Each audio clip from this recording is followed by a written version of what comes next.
السلام عليكم ورحمة الله.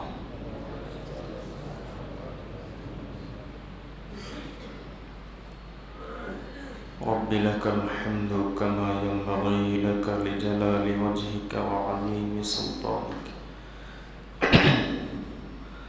اللهم صل وسلم على محمد وعلى آله وأصحابه وبارك. أما بعد، فقد قال النبي صلى الله عليه وسلم: اللهم أيد الإسلام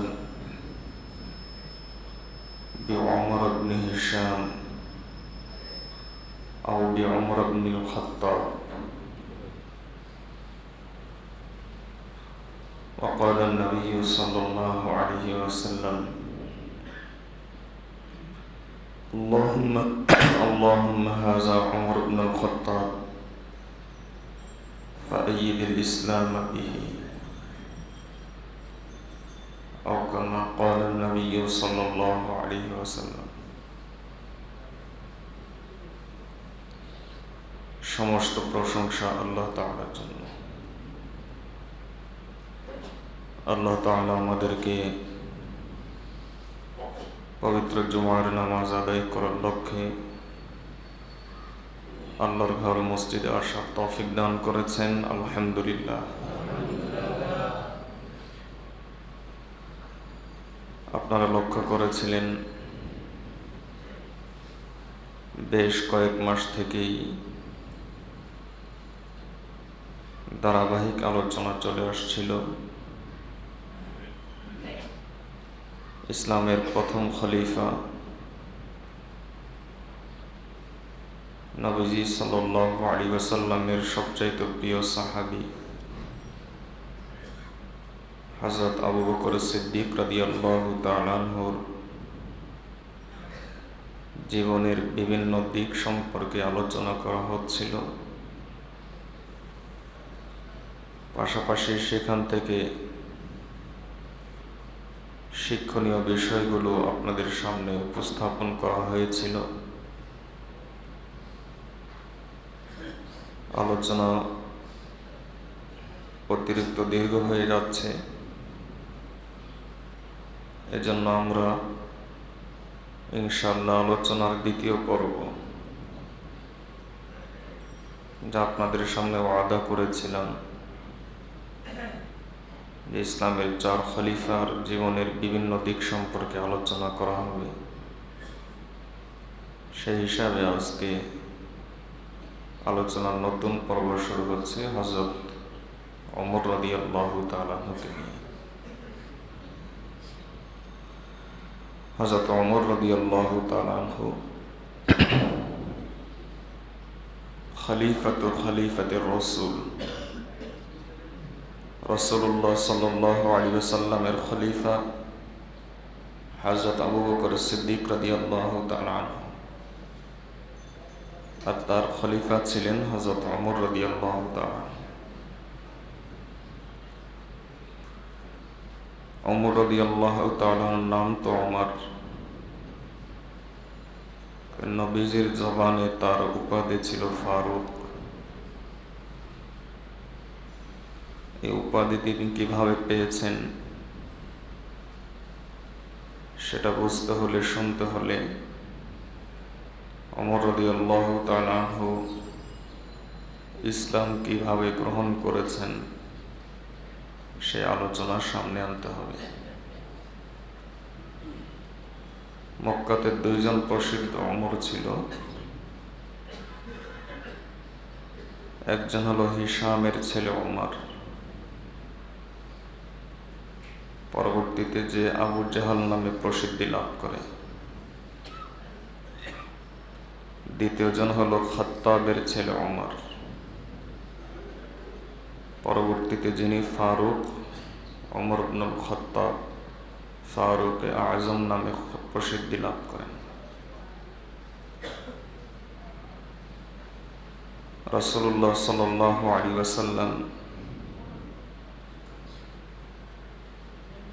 গুটি কয়েক সাহাবাকে নিয়ে 40 থেকে 50 জন সাহাবীকে নিয়ে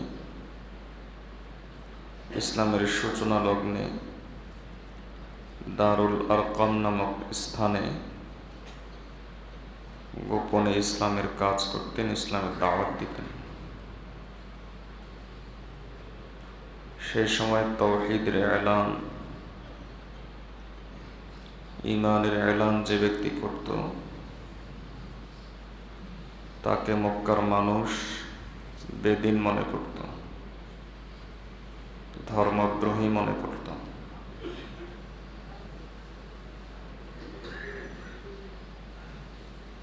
এবং তাদের উপর নানা রকম নির্যাতন নেমে আসত। আমরা তো ইসলাম খুব সহজেই পেয়ে গিয়েছি, বাপদাদা মুসলিম, আমিও মুসলিম, কিন্তু সাহাবায়ে কেরাম ইসলাম এত সহজে পাননি। যে জিনিস যত মেহনত করে পাওয়া যায় সেই জিনিসের কদর তত বেশি থাকে। ঈমানের মর্যাদা কি এবং ইসলামের মর্যাদা কি, একটু বেলাল রাদিয়াল্লাহু তাআলা আনহুকে জিজ্ঞেস করে দেখুন। যখন উত্তপ্ত মরুভূমির মধ্যে তাকে টানা হচ্ছিল, নিচেও বালির হিট, পাথরের হিট, উপরে আবার পাথর চাপা দেওয়া, শরীর থেকে যখন চামড়া গলে গোশত লিকুইড হয়ে গরমের কারণে মরুভূমি ভিজে যাচ্ছিল, ঈমান যদি এত সস্তা হতো তাহলে তিনি সেই পরিস্থিতিতে ঈমান ছাড়লেন না কেন? হযরত খাব্বাব রাদিয়াল্লাহু তাআলা আনহু যখন তাকে ফাঁসির কাষ্ঠে ঝুলানো হচ্ছিল আর তিনি নিশ্চিত জেনে যাচ্ছিলেন যে আমাকে ফাঁসিতে ঝুলানো হবে, ঈমান যদি এত সস্তা হতো তাহলে তিনি সেই পরিস্থিতিতে ঈমান ছাড়লেন না কেন? হযরত সুহাইব রুমি রাদিয়াল্লাহু তাআলা আনহু যখন তার পর প্রচন্ড রকম মানসিক শারীরিক নির্যাতন করা হচ্ছিল, ঈমান যদি সস্তা হতো তাহলে তিনি ঈমান ছাড়লেন না কেন? হযরত সুমাইয়া রাদিয়াল্লাহু তাআলা আনহা যখন তার লজ্জাস্থানে তরবারি ঢুকিয়ে দেওয়া হচ্ছিল আর তিনি শাহাদাত বরণ করছিলেন, ঈমান যদি সস্তা হতো ওই পরিস্থিতি তিনি ঈমান ছাড়লেন না কেন? হযরত আম্মার রাদিয়াল্লাহু তাআলা আনহু যখন নির্যাতিত হচ্ছিলেন, রক্তে রঞ্জিত হচ্ছিলেন, ঈমান যদি সস্তা হতো তিনি ওই পরিস্থিতিতে ঈমান ছাড়লেন না কেন? ঈমান সস্তা জিনিস নয়। ঈমান যদি সস্তা হতো তাহলে আল্লাহ তাআলা এত নবী এই ঈমানের দাওয়াত নিয়ে পাঠালেন কেন? সাহাবায়ে কেরাম নিজেদের ঘর বাড়ি সবকিছু ত্যাগ করে ঈমানের দাওয়াত নিয়ে সারা বিশ্ব ফেরি করলেন কেন? ঈমান যদি সস্তা হতো এতগুলো যুদ্ধ সংগঠিত হতো না, এত সাহাবায়ে কেরামও শাহাদাত বরণ করতেন না, এত নির্যাতনও হতো না। কাজে ঈমান সস্তা জিনিস নয়। ঈমান আল্লাহ প্রত্যেককেই দান করেন না। ওই ব্যক্তিকে আল্লাহ ঈমানের দৌলত দান করেন যার অন্তরে ঈমানের জন্য রেডি থাকে, যার অন্তর ঈমানের জন্য প্রস্তুত থাকে, হক গ্রহণ করার জন্য প্রস্তুত থাকে। আর যার মধ্যে গোঁড়ামি থাকে, যে আমি যা বুঝেছি তাই আমার কথাই ঠিক, আল্লাহ তাআলা তাকে হেদায়েতের দৌলত থেকে বঞ্চিত করে দেন। এর প্রমাণ হযরত ওমর রাদিয়াল্লাহু তাআলার ইসলাম। নবীজি সাল্লাল্লাহু আলাইহি ওয়াসাল্লাম দুইজনের জন্য দোয়া করেছেন কাবার চত্বরে। লক্ষণীয় বিষয় হলো নবীজির দোয়া, যিনি দোয়া করার আগেই আল্লাহ তাআলা আশা পূরণ করেন। বাইতুল মুকাদ্দাসের দিকে ফিরে নামাজ পড়ছেন, আকাশের দিকে তাকাচ্ছেন, আল্লাহ যেন বাইতুল মুকাদ্দাস থেকে কিবলা পরিবর্তন করে বাইতুল্লাহর দিকে করে দেন। দোয়া করেন নাই, শুধু আশা করছেন আল্লাহর কাছে। আল্লাহ তাআলা আশা পূরণ করে দিয়েছেন। সেই নবী আজ দোয়া করছেন হারামের চত্বরে, কাবার গিলাফ ধরে। কি দোয়া? আল্লাহুম্মা আইয়িদিল ইসলাম বিউমর ইবনে হিশাম আও বিউমর ইবনুল খাত্তাব। হে আল্লাহ, দুই ওমরকে আপনার কাছে পেশ করলাম। এক হলো হিশামের ছেলে ওমর, আরেক হলো খাত্তাবের ছেলে ওমর।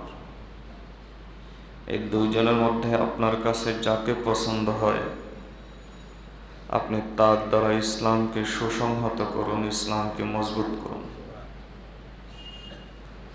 আল্লাহ তাআলা এবার দুইজনের অন্তরের দিকে চাইলেন। আর ওই দুইজনের অবস্থা কি? ওমর ইবনে হিশাম, যে আবু জাহল নামে প্রসিদ্ধি লাভ করেছে, নবীজি সাল্লাল্লাহু আলাইহি ওয়াসাল্লামকে হত্যার প্ল্যান বানাচ্ছে, হত্যার প্রোগ্রাম বানাচ্ছে। আর ওমর ইবনুল খাত্তাব, তিনি আবু জাহলের ডাকে সাড়া দিয়ে নবীজিকে হত্যা করার জন্য প্রস্তুত হচ্ছে। একদিকে চলছে নবীজিকে শহীদ করার প্রোগ্রাম, আর আরেক দিকে চলছে নবীজির দোয়া। যখন আবু জাহল বলল যে মুহাম্মদকে হত্যা করা হলে 100 উট পুরস্কার দেওয়া হবে, উসুদুল গাবাতে এসেছে, ওমর রাদিয়াল্লাহু তাআলা আনহু দাঁড়িয়ে বললেন, 100 উটের দরকার নাই, আমি এমনিতেই প্রস্তুত আছি। ওমর ইবনুল খাত্তাব বললেন, আমি এমনিতেই প্রস্তুত আছি। যে লোকটি আমাদের বাপদাদার ধর্মকে ত্যাগ করে আমাদের মধ্যে সামাজিক বিশৃঙ্খলা তৈরি করেছে, ভাই ভাই ছেলে বাবায় শত্রু বানিয়ে দিয়েছে, সেই লোকটিকে হত্যা করার জন্য আমি প্রস্তুত। লক্ষণীয় বিষয় হলো ওমর রাদিয়াল্লাহু তাআলা আনহু তার এই মিশনকে হক মনে করেছে, তবে তার মধ্যে হক কবুল করার মতো অন্তর ছিল। যদি প্রমাণ হয় তার কাছে যে এটা হক নয়, এটা মিথ্যা, তাহলে তিনি কবুল করার জন্য প্রস্তুত ছিলেন। অপরদিকে আবু জাহেলের অন্তরে কবুল করার চিন্তাই ছিল না। সে নিজেই জানতো তার এই ধর্ম, তার এই কর্ম, এটা সম্পূর্ণরূপে মিথ্যা। আর ওমর রাদিয়াল্লাহু তাআলা ছিলেন অনেকটা মূর্খতার ভিতর। তিনি জানতেন যে তার এই পৌত্তলিক ধর্ম এটা সত্য, আর আবু জেহেল জেনে বুঝেই ইসলামকে অস্বীকার করত। এটার প্রমাণ, আবু জাহেলকে একবার আলাইহিস সালাতে এসেছে যে আবু বকরকে একবার তার এক বন্ধু জিজ্ঞেস করলো, তুমি তো জানো মুহাম্মদ কখনো মিথ্যা বলেনি, তাহলে আজ যে দ্বীনের দাবি করছে সেটাও অবশ্যই মিথ্যা নয়, তোমার কি মত? আবু জাহেল বলল, আমি জানি 100% সত্য, মুহাম্মদ যা বলছে তা মিথ্যা নয়। তাহলে তুমি তার দ্বীন গ্রহণ করো না কেন? নেতৃত্ব যে আমাদের হাত থেকে চলে যাবে, অনেক সময় আমরা মানুষ, ইজ্জত চলে যাবে, আমাদের মর্যাদা চলে যাবে, পজিশন চলে যাবে, পদ চলে যাবে, সম্পদ চলে যাবে, স্বার্থে আঘাত আসবে, এজন্য হক কবুল করতে পারি না। এরা যারা হক কবুল করতে পারে না, এই কারণে আল্লাহ বাধ্য নন তাকে হক কবুল করানো। কারণ গোটা দুনিয়ার মানুষ যদি গোমরাহ হয়ে যায়, বেঈমান হয়ে যায়, আল্লাহর বরকতে কিচ্ছু যায় আসে না। আর গোটা দুনিয়ার মানুষ যদি ইমানদার হয়ে যায়, আল্লাহর বরকতে বিন্দু পরিমাণ বাড়ে না। কাজেই স্বার্থের কারণে যদি আমি হক গ্রহণ করতে না পারি, অন্ধ হয়ে গিয়ে যদি আমি অন্ধ সেজে আমি যদি হক গ্রহণ করতে না পারি, এটা মনে রাখবো, এটা আমরা খেয়াল রাখতে হবে, এ কথা আমাদের দিলে গেঁথে নিতে হবে যে এই দিন কারো মুখাপেক্ষী নয়, আমরা দিনের মুখাপেক্ষী, দিন আমাদের মুখাপেক্ষী নয়। আল্লাহ বলেন, তোমরা যদি গোটা দুনিয়ার মানুষ বেঈমান হয়ে যাও, কি হয়েছে আমার? ওয়ায়াতি বিখালকিন জাদীদ, তোমাদের উপর আমি সুনামি পাঠাবো, ঘূর্ণিঝড় পাঠাবো, মহামারী পাঠাবো, নানা ধরনের আন্তর্জাতিক মুসিবত পাঠাবো, পাঠিয়ে মুসলিম উম্মাকে আমি শেষ করে দিব। আমি আরেকটা জাতি তৈরি করব, আরেকটা মুসলিম উম্মাহ তৈরি করব। তোমরা থাকতে হবে এটা জরুরি নয়, তবে থাকতে হলে আমার দিন নিয়ে থাকতে হবে। আল্লাহ আমাদেরকে এই বিষয়টা বোঝার তৌফিক দান করুন, এই বিষয়টা অন্তরে গেঁথে নেওয়ার তৌফিক দান করুন। আল্লাহ বলেন, ওয়ামা যালিকা আলাল্লাহি বিআজিজ,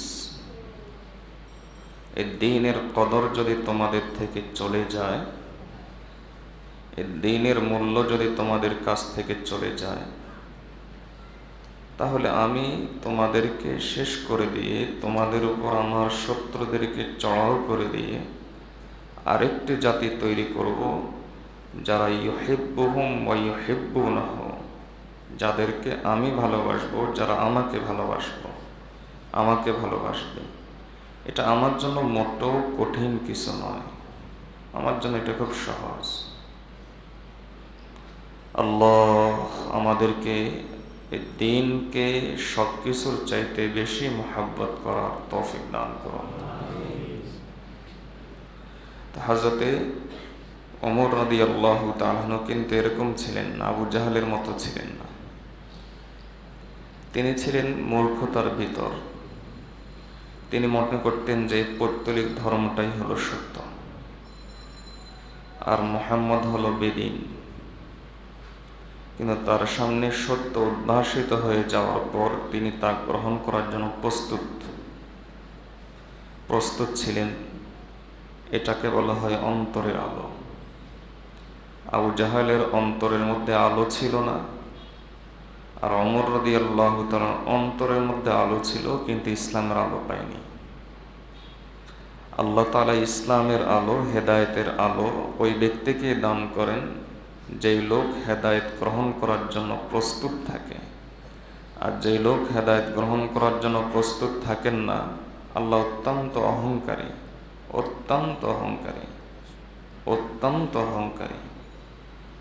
ইবলিসের 1000 বছর ইবাদত নষ্ট করে দিয়েছেন নিমেষেই। আল্লাহর অহংকারে আঘাত লেগেছে, অত্যন্ত অহংকারী। এজন্য ওই ব্যক্তিকেই আল্লাহ হেদায়েত দান করেন যে মনে করে আমি হেদায়েতের মুখাপেক্ষী। ওই ব্যক্তিকে আল্লাহ ঈমানের দৌলত দান করেন যে মনে করে আমি ঈমানের মুখাপেক্ষী।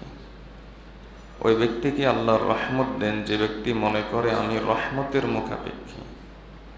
বান্দা যতক্ষণ পর্যন্ত বান্দা হয় না, গোলাম যতক্ষণ পর্যন্ত গোলাম হয় না, ততক্ষণ পর্যন্ত আল্লাহ তার রহমত, হেদায়েত যেগুলো একান্ত আল্লাহর হাতে, এগুলো আল্লাহ দেন না। আল্লাহ আমাদেরকে আল্লাহর পক্ষ থেকে হেদায়েতকে উত্তরোত্তর বৃদ্ধি করার, ঈমানকে আলোকিত করার তৌফিক দান করুন। রাসূলুল্লাহ সাল্লাল্লাহু আলাইহি ওয়াসাল্লামের জন্য দোয়া করতেন, আল্লাহুম্মা হাব্বিব ইলাইনাল ঈমান ওয়া যায়্যিনহু ফি কুলুবিনা ওয়া কাররিহ ইলাইনাল কুফরা ওয়াল ফুসুকা ওয়াল ইসয়ান ওয়াজআলনা মা'আর রাশিদিন। আমরা কয়দিন আল্লাহর কাছে দোয়া করেছি যে হে আল্লাহ, ঈমান বাড়ান, সম্পদ বাড়ান, শান্তি দেন, শান্তি বাড়ান, এগুলোর দোয়া তো খুব করেছি। হে আল্লাহ, ঈমান বাড়ান, এই দোয়া কয়দিন করেছি, অথচ নবীজি আমাদেরকে শিক্ষা দিয়েছেন এই দোয়া। হযরতে ওমর রাদিয়াল্লাহু তাআলা প্রস্তুত হয়ে গেলেন। তিনি খোলা তরবারি নিয়ে চললেন। উদ্দেশ্য হলো মুহাম্মদ সাল্লাল্লাহু আলাইহি ওয়াসাল্লামকে আল্লাহ মাফ করুন হত্যা করবেন। পথিমধ্যে একজন সাহাবী নাঈম ইবনে আব্দুল্লাহ, তার সাথে দেখা। তিনি বললেন যে ওমর যাচ্ছেন কোথায়? চোখে মুখে দেখা যাচ্ছে অত্যন্ত রাগ। কোথায় যাচ্ছেন? আজকে আখতুলু মুহাম্মাদান, মুহাম্মদকে হত্যা করে ছাড়ব। তো নাঈম ইবনে আব্দুল্লাহ তিনি মুসলিম ছিলেন। আল্লাহ তাআলা যার অন্তরে ঈমান যত দেন, হিকমত আল্লাহ তাকে তত বেশি দান করেন। ঈমানের সাথে হিকমতের গভীর সম্পর্ক আছে। ঈমান আল্লাহ যাকে যত বেশি দান করেন, এজন্য যিনি যত বড় আলেম হন তার কাছে হিকমত তত বেশি থাকে। আর খালি ঢোল বাজে বেশি, খালি কলসি বাজে বেশি, ভরা কলসি বাজে কম, সময় মতো কাজ দেয়। হযরতে নাঈম ইবনে আব্দুল্লাহ বলে উঠলেন যে, তিনি বললেন যে ভালো কথা, কিন্তু আগে নিজের বাসা বাড়ির খোঁজ খবর রাখো তো। বলে কি হয়েছে? যে বেদিনকে হত্যা করতে যাচ্ছ, ওই বেদিনের ধর্ম তোমার বোন, তোমার বোনের জামাই গ্রহণ করে বসে আছে, তাই নাকি? বলে হ্যাঁ। আসলে আল্লাহ তাআলা ওমর রাদিয়াল্লাহু তাআলা আনহুকে ধীরে ধীরে আমরা বাহ্যিক দৃষ্টিতে দেখতে পাচ্ছি, ওমর রাদিয়াল্লাহু তাআলা আনহু নবীজিকে হত্যার জন্য প্রস্তুত হচ্ছেন। আর আসলে তো তিনি ধীরে ধীরে ইসলামের দিকে অগ্রসর হচ্ছেন।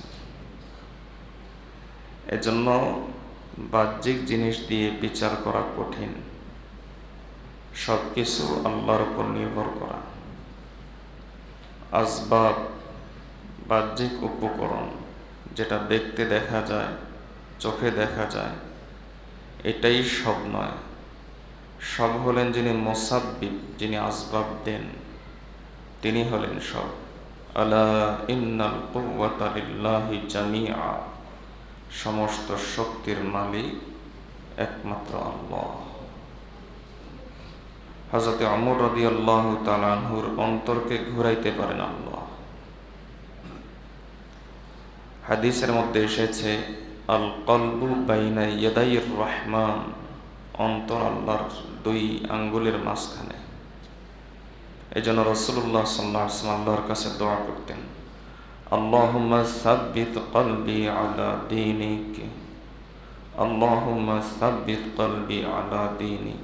হে আল্লাহ, আমার অজ্ঞানতার কারণে, মূর্খতার কারণে হয়তো আপনার অহংকার বোধে আঘাত দিয়ে ফেলব, যার কারণে আপনি রাগ করে আমাকে হেদায়েত থেকে বঞ্চিত করে দিবেন। হে আল্লাহ, এরকম করবেন না। আপনি আমার দিলকে, আমার অন্তরকে ইসলামের উপর দৃঢ় রাখুন। সকলে বলি আমিন। আল্লাহ আমাদের দিলকে, আমাদের অন্তরকে ইসলামের উপর দৃঢ় রাখুন। হযরত ওমর রাদিয়াল্লাহু তাআলা আনহুর কলব ধীরে ধীরে প্রস্তুত হচ্ছে, কিন্তু আমরা বুঝছি না। ওমর রাদিয়াল্লাহু তাআলা আনহু গেলেন বোনের বাড়িতে, দরজা আঘাত করলেন। বোনের জামাই লক্ষ্য করলেন এটা ওমর, চেহারার হাব ভাব ভালো নয়। বোনকে বললেন যে তোমার ভাই দেখে মনে হচ্ছে নিয়ত ভালো না। ওমর রাদিয়াল্লাহু তাআলার বোন বললে উঠলেন, ওমর যে মায়ের দুধ খেয়েছে, আমি ফাতেমাও সে মায়ের দুধ খেয়েছি। আজকে দেখা যাবে ওমরের পৌরুষত্ব, ওমরের বাহাদুরিটিকে না আমার ইশকে রাসূল এবং ইশকে ইলাহি, আল্লাহ এবং তার রাসূল সাল্লাল্লাহু আলাইহি ওয়াসাল্লামের প্রতি মহাব্বত, সেটার জয় হয় আমি আজকে দেখে ছাড়ব।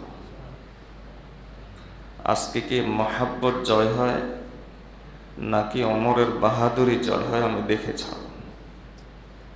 দরজা খুলে দাও। দরজা খুলে দেওয়া হলো।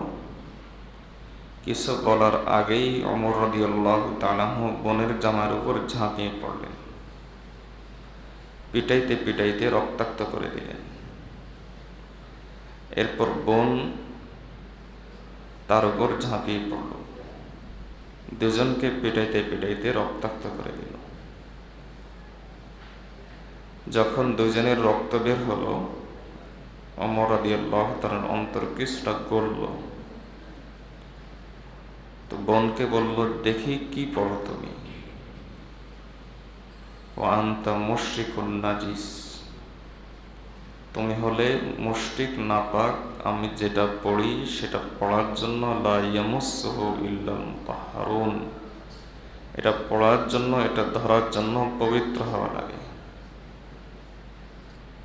ওমর রাদিয়াল্লাহু তাআলার দিল একটু আঘাত লাগলো। আসলে ইমানদাররা যখন ইমানের উপর মজবুত হয়ে যায়, ইমানদাররা ইমানের উপর যখন দৃঢ় কদম হয়ে যায়, তখন বাতিলের অন্তরে আঘাত লাগতে বাধ্য হয়। আল্লাহ এই ঘটনার উপর আয়াত নাজিল করেছেন, ইন্নাল্লাযীনা ক্বালু রাব্বুনাল্লাহু সুম্মা ইসতাকামু তাতানাজ্জালু আলাইহিমুল মালাঈকাতু আল্লা তাখাফু ওয়া লা তাহজানু ওয়া আবশিরু বিল জান্নাহ।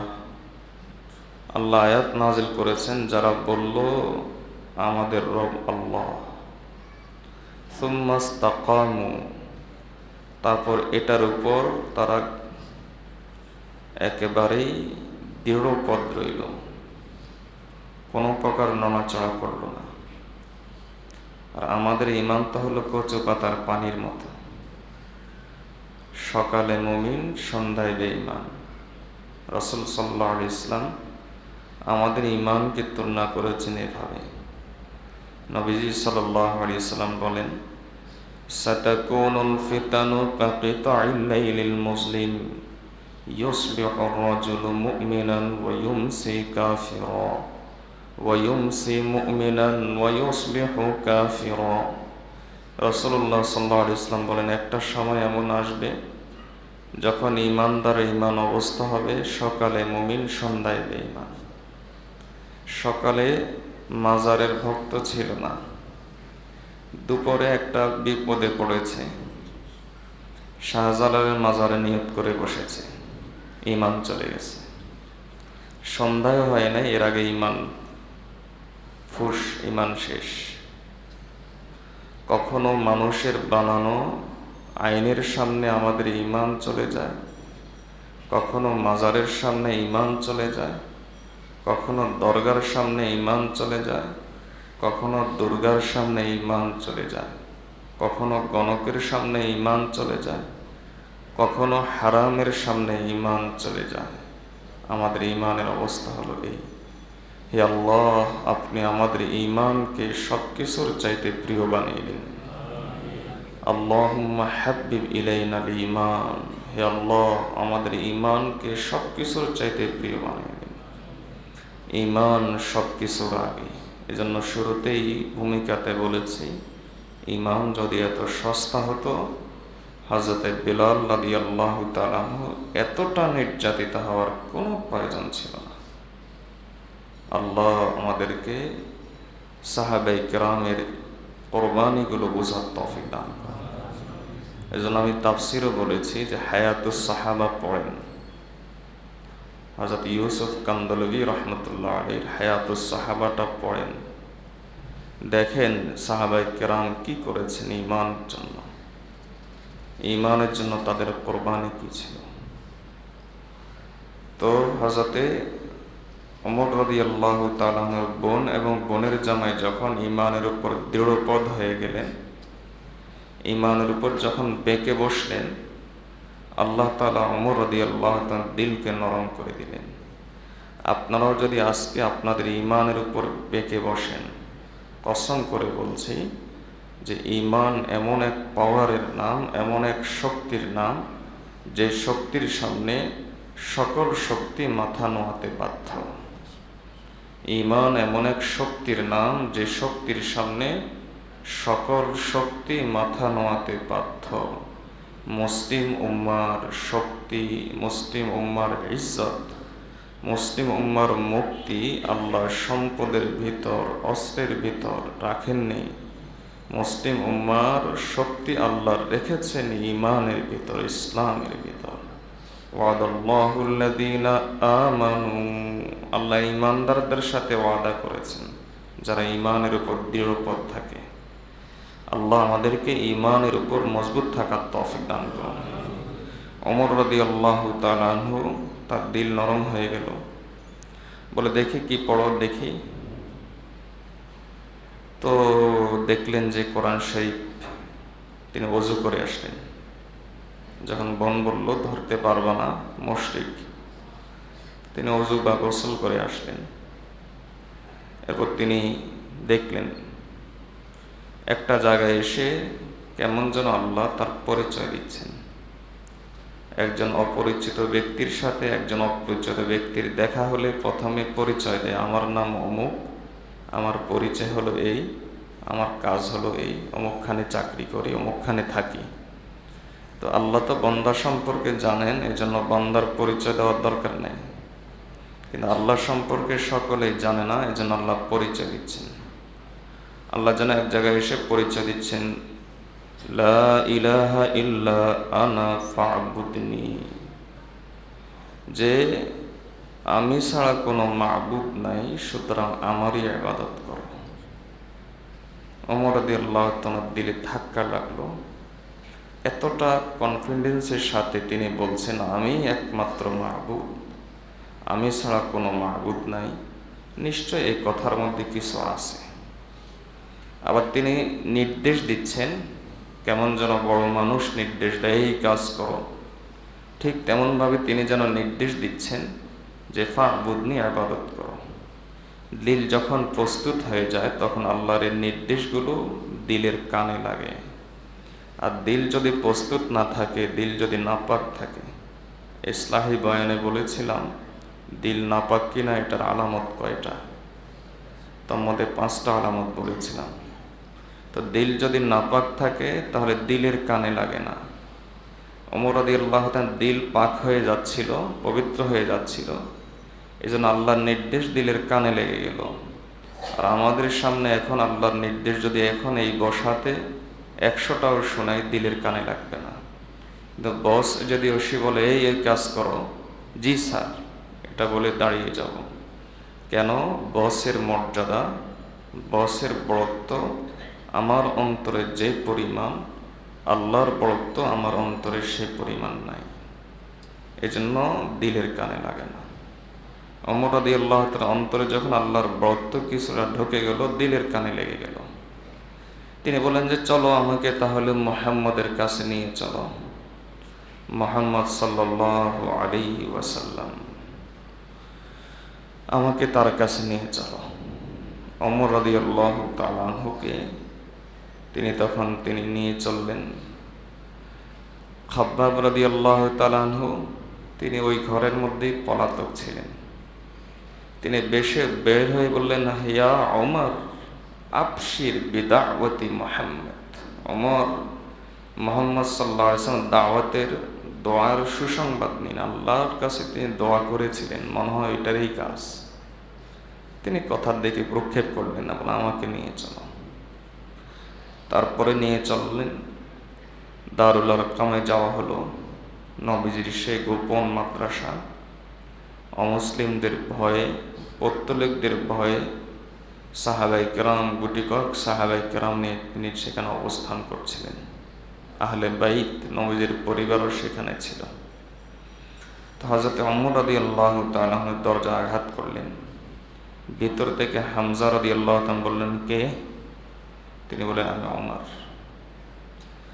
তো বলা বলি শুরু করলেন। হামজা, তালহা, ওনারা এক একজনের সাথে একজন বলা বলি শুরু করলেন। নিয়ত মনে হয় খারাপ, না এই মুহূর্তে এখানে কেন? নবীজি সাল্লাল্লাহু আলাইহি ওয়াসাল্লাম তাদের কানাঘুষা শুনে বললেন, কি হয়েছে? বলে, ওমর এসেছে। বলে, ইফতাহিল বাব, দরজা খুলে দাও। দরজা খুলে দেওয়া হলো। রাসূল সাল্লাল্লাহু আলাইহি ওয়াসাল্লাম এগিয়ে গেলেন। ওমর রাদিয়াল্লাহু তাআলার মধ্যে সেই আগের ভাব নাই, এখন অনেকটা বিনম্র, বিনয়ী। তিনি ধীরে ধীরে এগিয়ে গেলেন। নবীজি সাল্লাল্লাহু আলাইহি ওয়াসাল্লাম ওমর রাদিয়াল্লাহু তাআলার জামা ধরলেন। আল ইসাবাতে এসেছে নবীজি ওমরের হাত ধরলেন। যাই হোক, জামা ধরলেন বা হাত ধরলেন, ধরে এরপরে এভাবে হাতটাকে উঠালেন, আল্লাহর কাছে বললেন, আল্লাহুম্মা হাযা উমর ইবনুল খাত্তাব। ওগো আল্লাহ, আপনার হাবিব এই ওমরকে আপনার সামনে পেশ করে দিয়েছে। ফাআইয়িদহু বিল ফাআইয়িদ ফাআল্লাহুম্মা হাযা উমর ইবনুল খাত্তাব ফাআইয়িদিল ইসলাম বিহি। হে আল্লাহ, আপনি এই ওমর দ্বারা ইসলামকে মজবুত করেন, সুসংহত করেন। তাহলে বোঝা গেল শুধু তাদবীর হয় না, শুধু চেষ্টাই হয় না, দোয়াও লাগে। যে কোনো কাজের ক্ষেত্রে দোয়াও লাগে। সবকিছু প্রস্তুত থাকার পরেও আল্লাহর উপর তাওয়াক্কুল না হারানো। অবস্থা দেখে তো বুঝেই ফেলেছেন ওমর রাদিয়াল্লাহু তাআলা ইসলামের জন্য এসেছেন, কিন্তু এই মুহূর্তে হলে আমরা কি করতাম? যাক, ইসলামের জন্য চলে এসেছে। কিন্তু আল্লাহ তাআলা, নবী এটা আমাদেরকে শিক্ষা দেননি। হাকিমুল উম্মত আশরাফ আলী থানভী রাহমাতুল্লাহ আলাইহি বলেন, প্রকৃত তাওয়াক্কুল তো হলো সবকিছু রেডি থাকার পরেও আল্লাহর উপর তাওয়াক্কুল করা। আর নকল তাওয়াক্কুল, ভেজাল তাওয়াক্কুল হলো কোনো কিছু রেডি নাই, এরপর আল্লাহর উপর তাওয়াক্কুল করছি।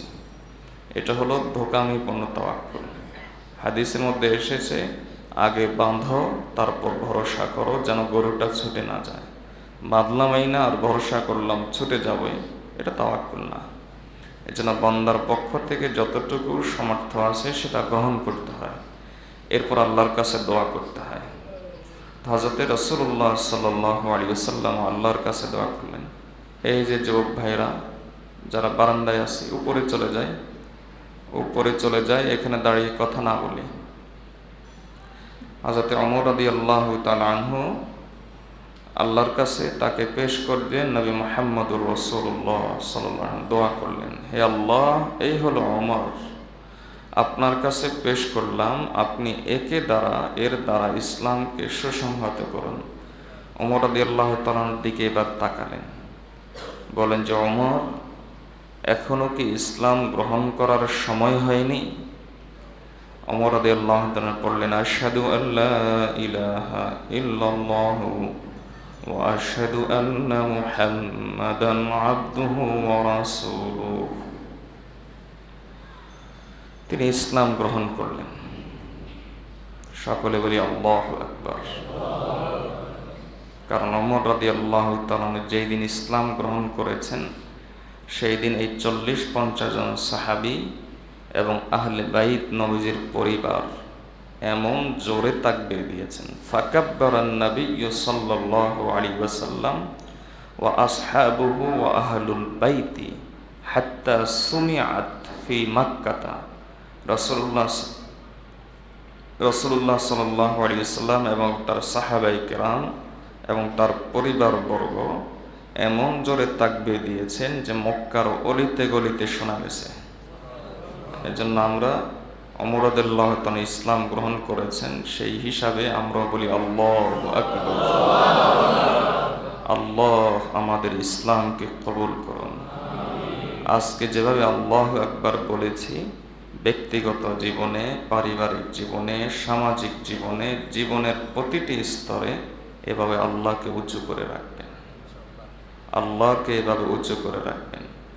মুখে আল্লাহু আকবার বললাম, আর ব্যক্তিগত জীবনে অথবা নিজের জীবন আচারের মধ্যে আল্লাহকে নিচে ধরে রাখলাম, এটা আল্লাহু আকবারের প্রকৃত মর্যাদা হবে না।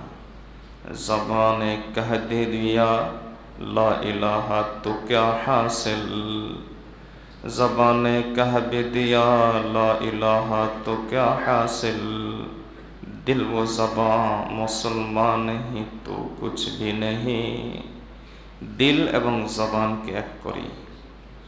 আমাদের অবস্থা হলো জবান ইসলাম ইসলাম, ঈমান ঈমান, আর যখন ব্যক্তিগত স্বার্থ আছে, ইসলামকে পিছনে ঠেলতে হবে, ঈমানকে পিছনে ঠেলতে হবে, তখন হালাল হারামের তোয়াক্কা করি না, চারিত্রিক শুদ্ধতা আমাদের মধ্যে রাখি না। ঈমানকে সব কিছুর থেকে তো বের করে দিয়েছি, এমনকি নামাজ থেকে ঈমানকে বের করে দিয়েছি। এটা কিভাবে? কারণ নামাজ আমরা আদায় করি, আর আমার শেখ মুর্শিদ পীর জুলফিকার আহমদ নকশবন্দি দামত বারাকাতুহুমের ভাষায় নামাজে দাঁড়িয়েও প্ল্যান প্রোগ্রাম করি যে অপর মুসলমানকে কিভাবে খাটো করা যায়, অপর মুসলমানকে কিভাবে ছোট করা যায়, কিভাবে অমুক ফিল্মটা দেখা যায়, কিভাবে অমুক সিরিয়ালটা দেখা যায়, কিভাবে অমুক প্রোগ্রামটা করা যায়, কিভাবে অমুক হারাম ব্যবসাটা করা যায়, কিভাবে অমুক ধোঁকাবাজিটা করা যায়। এটাতে ঈমানওয়ালা নামাজ না। এজন্য আজকের আলোচনা শেষ করছি একটা বিচার, নিজের বিচার নিজে করে। আমরা প্রত্যেকের বিচার নিজে করি। হাসিবু ক্বাবলা আন তুহাসাবু, হাসিবু ক্বাবলা আন তুহাসাবু। রাসূলুল্লাহ সাল্লাল্লাহু আলাইহি ওয়াসাল্লাম বলেন, আল্লাহর দরবারে হিসাব দেওয়ার আগে প্রত্যেকে নিজের হিসাব নিজে করি। আপাতত পারিবারিক জীবনেও যাওয়ার দরকার নাই, সামাজিক জীবনেও যাওয়ার দরকার নাই, জীবনের অন্যান্য অংশেও যাওয়ার দরকার নাই। আপাতত আমার শেখ ও মুর্শিদ মাহবুবুল উলামা পীর জুলফিকার আহমদ নকশবন্দি দামত বারাকাতুহুমের ভাষায় বলি, মস্তিষ্ক থেকে শুরু করে পায়ের তালু পর্যন্ত। আমার মস্তিষ্ক এটাকে মুসলিম, আমার চোখ একটু নিচের দিকে আসে, আমার চোখ এটাকে মুসলিম, মস্তিষ্ককে ইসলামের চিন্তা করে, আমার চোখ কি ঈমানের মতো করে চলে না যেখানে সেখানে অমুসলিমরা আমাদের সামনে অশ্লীলতার চোখ ধাঁধিয়ে পেশ করেছে, আর আমরাও দেখে দেখে চোখের সুখ নিচ্ছি। এটা কি মুসলিম চোখের পরিচয়? এটা কি মুমিন চোখের পরিচয়? আমার নিঃশ্বাস কি মুসলিম? নিঃশ্বাসে নিঃশ্বাসে কি চিন্তা করি? জবান কি মুসলিম? আমাদেরকে ধোঁকাবাজি, মিথ্যা কথা, গীবত, শিকায়েত, গালাগালি, ঝগড়া ফাসাদ অমুসলিমরা শিখাচ্ছে, আর আমরা শিখছি। জবান থেকে নিচে আসলেই আমাদের চোয়ালটা আসে। সেই চোয়ালের মধ্যে পুরুষ হিসাবে কি ইসলামের আলামত আছে? প্রত্যেকে নিজের কথা নিজে একটু এভাবে ভাবি। এরপর আসি আরেকটু নিচে, আমার হাত। রাসূল সাল্লাল্লাহু আলাইহি ওয়াসাল্লাম বলেছেন, আল মুসলিমু মান সালিমাল মুসলিমুনা মিন লিসানিহি ওয়া ইয়াদি। যার জবান এবং হাত থেকে অপর মুসলমান নিরাপদ থাকে, নবীজি বলেন সে হলো প্রকৃত মুসলিম। আমার হাত দ্বারা কি অপর মুসলমান নিরাপদ? আমার হাতের কলম থেকে, আমার হাতের আঘাত থেকে, আমার হাতের ইশারা থেকে, আমার হাতের বিভিন্ন প্ল্যান প্রোগ্রাম থেকে অপর মুসলমান কি নিরাপদ? আমাদের চরিত্র তো হয়ে গেছে এরকম, কখনো সাপের মতো ঠান্ডা, কখনো শিয়ালের মতো ধূর্ত, কখনো বাঘের মতো হিংস্র। ইমামে গজালি রহমতুল্লাহ আলাইহি বলেন, এইসব চরিত্র ছেড়ে আগে মানুষ হই, মানুষ হলেই মুসলিম হওয়া যাবে। এভাবে নিচের দিকে যাই, লজ্জাস্থানের হিসাব করি, পায়ের হিসাব করি, পেটের হিসাব নেই, জবানের হিসাব নেই, হালাল খায় না হারাম খায়। আমার ৩.৫ হাত বডির ভিতরে ইসলাম পাই না, তাহলে আমি কোন অঙ্গে মুসলমান?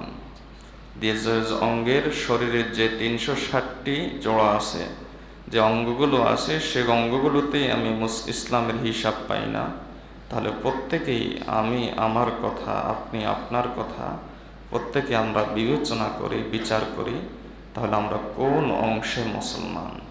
আল্লাহ আমাদেরকে ওমর রাদিয়াল্লাহু তাআলা আনহুর মতো, তার বোনের জামাইয়ের মতো, হযরত নাঈম ইবনে আব্দুল্লাহ রাদিয়াল্লাহু তাআলার মতো, হামজা তালহা রাদিয়াল্লাহু তাআলা আনহুর মতো ইসলামকে দৃঢ়পদে সব কিছুর উপরে ধরে রাখার, ঈমানকে সব কিছুর আগে গুরুত্ব দেওয়ার, আল্লাহু আকবার এই গুঞ্জন, এই তাকবীর সবখানে প্র্যাকটিক্যালে বাস্তবায়ন করার তৌফিক দান করুন। ওয়া মা আলাইনা ইল্লাল বালাগ। যারা সুন্নাত পড়েন না, সুন্নাত